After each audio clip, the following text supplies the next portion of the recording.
اعوذ باللہ من الشیطان الرجیم بسم اللہ الرحمن الرحیم۔ کاشانہ بصیرت کے تمام ساتھیوں کو السلام علیکم۔ جیسا کہ آپ کے علم میں ہے کہ ہمیں کلام امیر المومنین سے استفادہ حاصل کرنے کا شرف حاصل ہو رہا ہے۔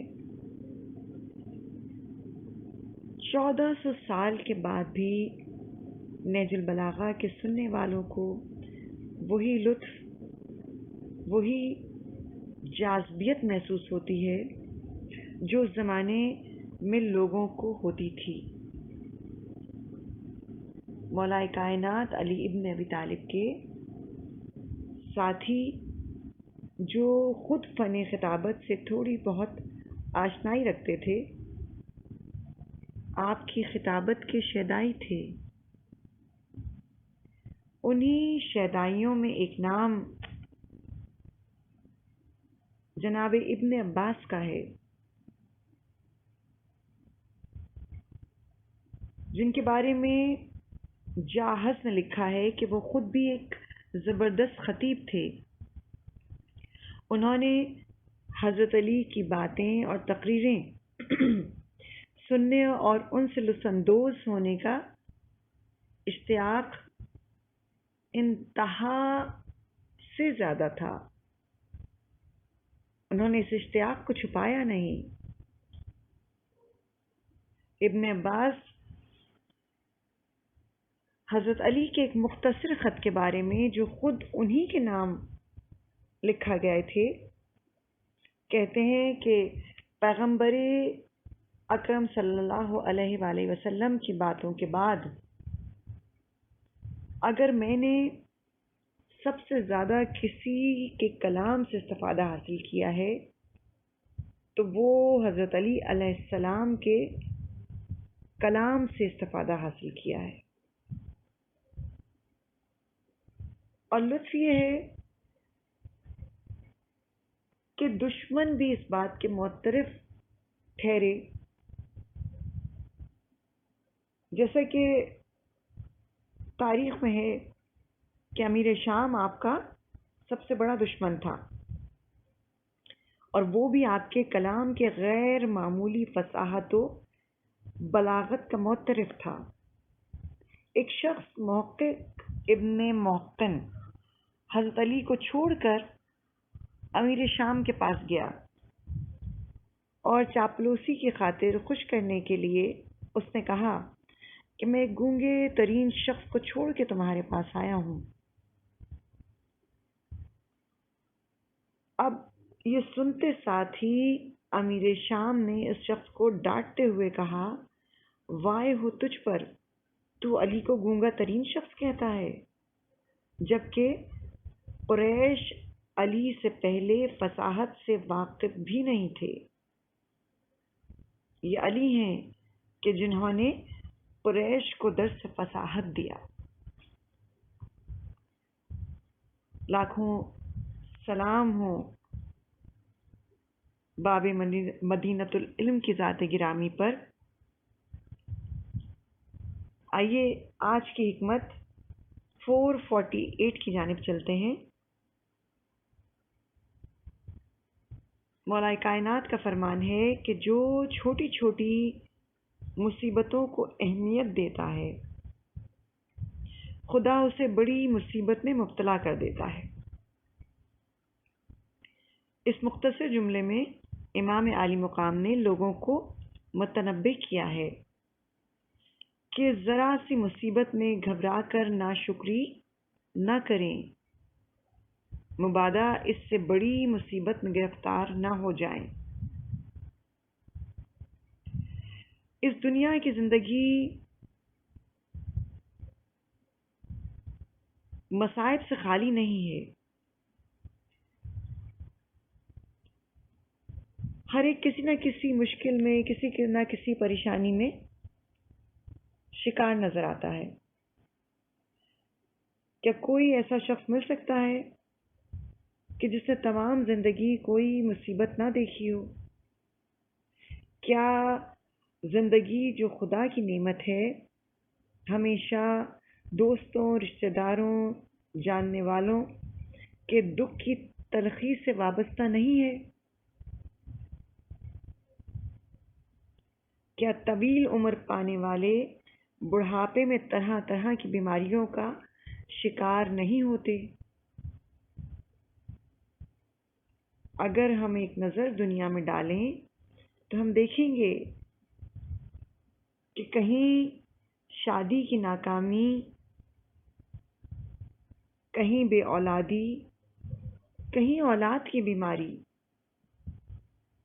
کاروباری مسائل، اپنے پیاروں کا ضیاع، کبھی قحط و وبائیں، اور ایسی نہ جانے کتنی مصیبتیں جو کبھی انفرادی کبھی اجتماعی طور پر متاثر کرتی ہیں۔ اور پھر آیت اللہ مکارم شیرازی اس جانب متوجہ کرتے ہیں کہ اگر ہم توحید کے مباحث میں دیکھتے ہیں تو ان تمام واقعات اور مصائب کے پیچھے خالق کے دو جہاں کی مصلحت پوشیدہ ہوتی ہے۔ کبھی امتحان و آزمائش، کبھی گناہوں کا کفارہ، کبھی روحانی بیداری، اور کبھی ظاہراً مصیبت اور باطنی طور پر فضل و کرم۔ ظاہری طور پہ ہم جو دیکھتے ہیں اس کا نتیجہ کیا ہوگا ہم نہیں جانتے۔ ظاہری طور پہ جو مصیبت ہے دراصل وہ کس بڑی مصیبت سے بچا رہی ہے ہم نہیں جانتے۔ دنیا میں انسان جو مصیبتیں اٹھا رہا ہے اس کا اجر آخرت میں پروردگار عالم نے کتنا بلند رکھا ہے ہم ہرگز نہیں جانتے۔ قطعی طور پہ یہ طے کرنا ممکن نہیں ہوتا کہ مصیبت کی وجہ کیا ہے۔ ایسے میں انسان ظاہری مصیبتوں کو دیکھ کر زبان سے شکایت اور ناشکری کر بیٹھتا ہے، واویلا اور آہوزاری کرتا ہے، جبکہ وہ خداوند تعالی رحمان و رحیم ہے، وہ 70 ماؤں سے زیادہ چاہنے والا، چھوٹی مصیبت میں مبتلا کر کے بڑی مصیبت کو ٹال دیتا ہے۔ بے شک وہ خدا رحمان و رحیم ہے۔ اگر انسان یہ دیکھ سکتا کہ وہ جس مصیبت کا شکار ہوا ہے اس کی وجہ سے اسے کتنی جزا اور مقام عطا ہو رہا ہے تو وہ شکوہ کرنے کی جگہ شکر الہی بجا لاتا۔ جو کچھ اس دنیا و آخرت میں عطا ہو رہا ہے اس مصیبت کے مقابل وہ کتنا بلند ہے تو مصیبت چھوٹی اور ناچیز لگنے لگے۔ تاریخ بشریت گواہ ہے کہ بلند کردار اور بلند فکر عظیم انسان عام حالات میں سامنے نہیں آتے بلکہ مصائب کی بھٹی سے گزر کر کندن بن کر سامنے آتے ہیں۔ ذات خدا پر یقین رکھنے والے مصیبت پر صبر و شکر کرتے ہیں۔ مولا کائنات کا نہج البلاغہ میں حکمت نمبر 144 میں فرمان ہے کہ مصیبت میں مبتلا ہونے پر اللہ کی طرف سے صبر کی ہمت حاصل ہوتی ہے۔ جو شخص مصیبت کے وقت ران پر ہاتھ مارے اس کا عمل اکارت جاتا ہے۔ پھر حکمت 189 میں فرمان امام ہے، جسے صبر رہائی نہیں دلاتا اسے بے تابی اور بے قراری ہلاک کر دیتی ہے۔ پھر حکمت 413 میں ارشاد امام ہے، جواں مردوں کی طرح صبر کرے نہیں تو سادہ لوگوں کی طرح پھول بھال کر چپ ہو جائے گا۔ حکمت 4:14 میں امام اشد بن قیس کو تعزیت دیتے ہوئے فرما رہے ہیں کہ اگر بزرگوں کی طرح تم نے صبر کیا تو خیر، ورنہ چوپاؤں کی طرح ایک دن بھول جاؤ گے۔ پروردگار عالم ہمارا شمار شکر گزار بندوں میں فرمائے اور اپنی رحمت کے سائے میں رکھے۔ اس کے ساتھ ہی ہم حکمت نمبر 447 کی جانب چلتے ہیں۔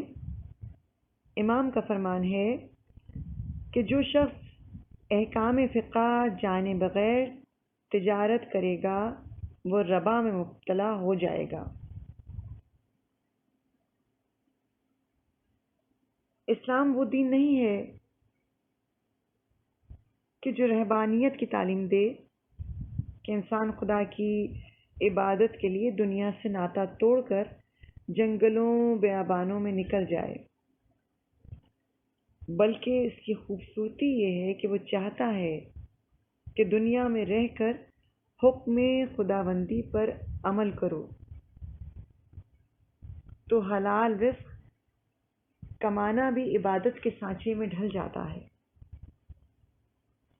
اس امر کی جانب مولائے متقیان متوجہ کر رہے ہیں، یعنی کوئی پہلو ہمیں نہج البلاغہ میں تشنا نظر ہی نہیں آتا۔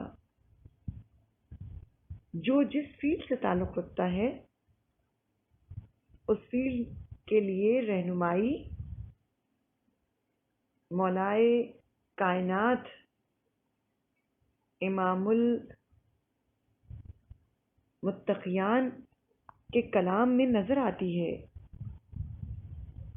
امام آداب تجارت بتا رہے ہیں، معاشرے میں محبتیں، احترام، عزت برقرار رہنے کے لیے ضروری ہے کہ کسی کی حق تلفی نہ کی جائے، اور اگر تجارتی معاملات میں بغیر فقہی احکامات کو جانے لین دین کریں گے تو اس سے معاشرے میں ہزار خرابیاں پیدا ہوں گی، جس میں سب سے بڑی خرابی سودی نظام ہے،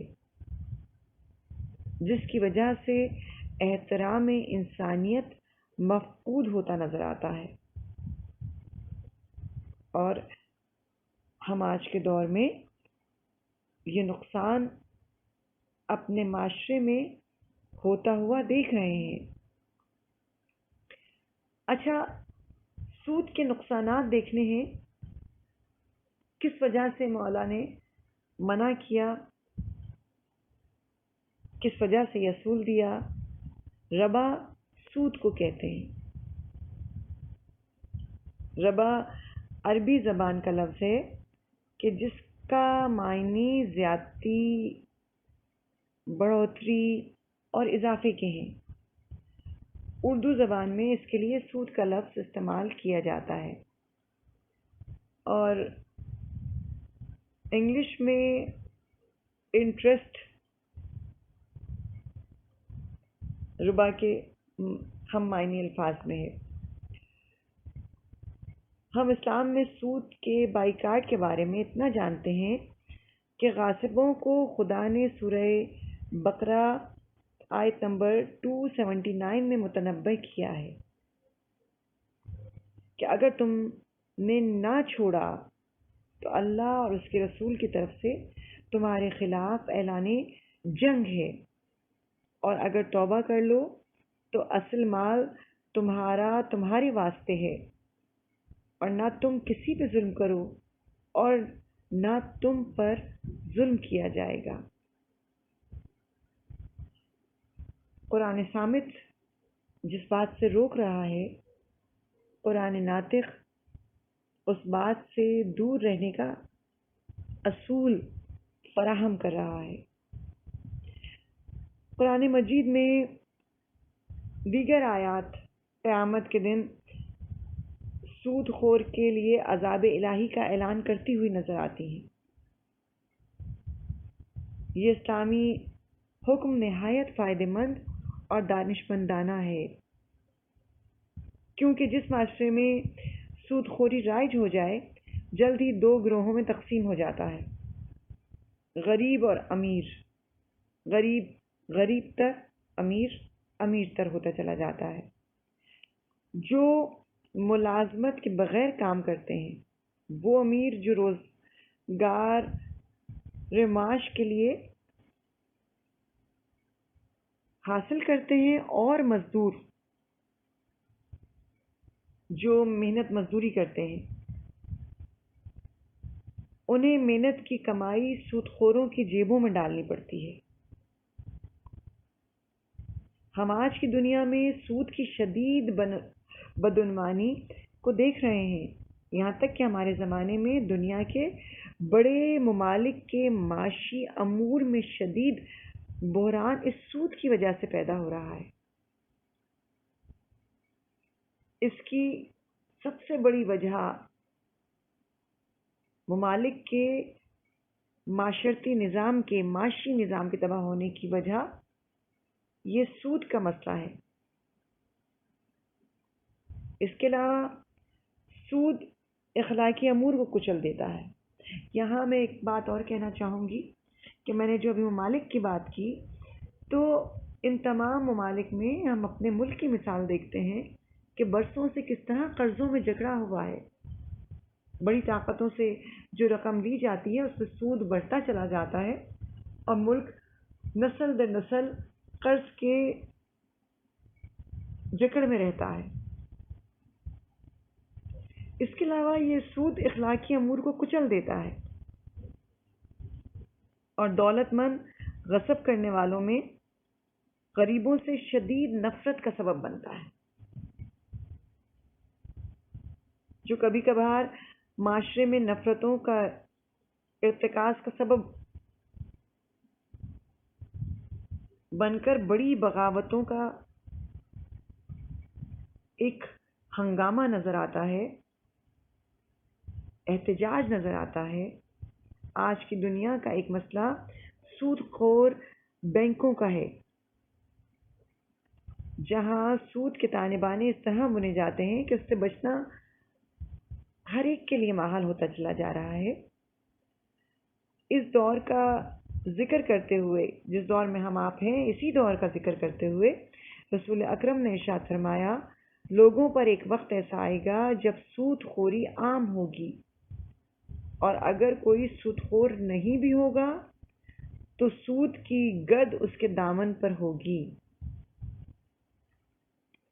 مولائے کائنات کی ایک حکمت کہ جو اس سے پہلے اس پلیٹ فارم سے بیان کی جا چکی ہے، جس میں امام نے موجودہ زمانے کا نقشہ کھینچا ہے، حکمت نمبر 468، امام کا فرمان ہے، لوگوں پر ایسا گزن پہنچانے والا دور آئے گا جس میں مالدار اپنے مال میں بخل کرے گا حالانکہ اسے یہ حکم نہیں، چنانچہ اللہ کا ارشاد ہے کہ آپس میں حسن سلوک کرو۔ اس زمانے میں شریر لوگ اٹھ کھڑے ہوں گے اور نیکوکار ذلیل اور کمزور سمجھے جائیں گے، اور مجبور اور بے بس لوگوں سے خرید و فروخت ہوگی، حالانکہ رسول اللہ نے مجبور اور مضطر لوگوں سے اونے پونے خریدنے کو منع کیا ہے۔ اللہ اکبر! لفظ صادق نظر آتا ہے، اس زمانے پہ پورا ہوتا نظر آتا ہے۔